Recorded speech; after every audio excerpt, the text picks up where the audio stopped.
What's up mga ka-art up and welcome to my vlog.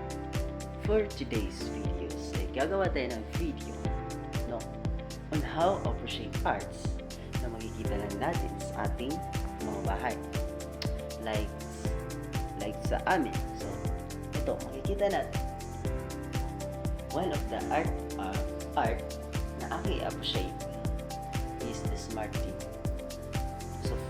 So gaya ng sabi, art is everywhere.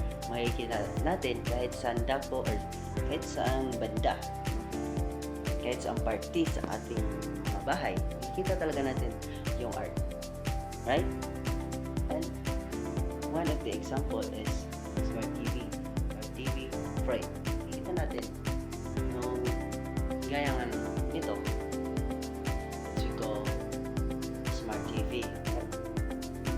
And smart TV, I consider the one of the arts because unang tingin pa lang natin, makikita natin that's a frame TV and same siya ng ating mga cellphone na mayroong wallpaper and makikita natin na parang arts like on the frame, the wallpaper, no?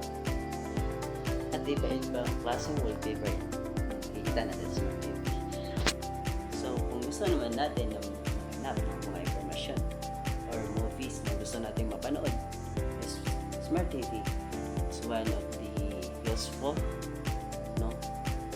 to find of what you want, kung anong gusto natin.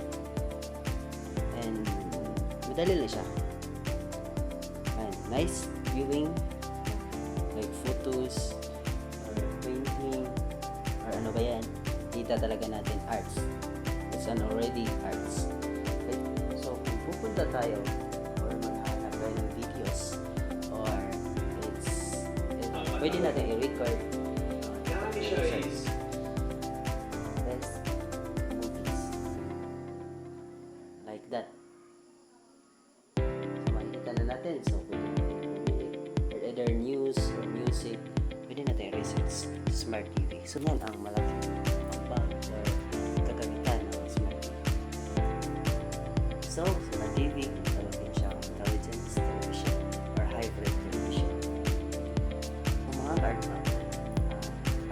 is very useful and it's very important, no?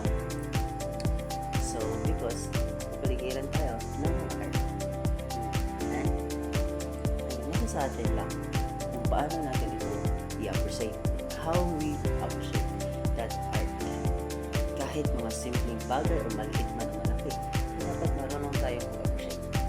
That's very important as we human na marunong tayong ma-appreciate. I-appreciate yung mga bagay, maliit man o malaki, dapat marunong tayong mag-appreciate. That's all. Salamat sa panonood.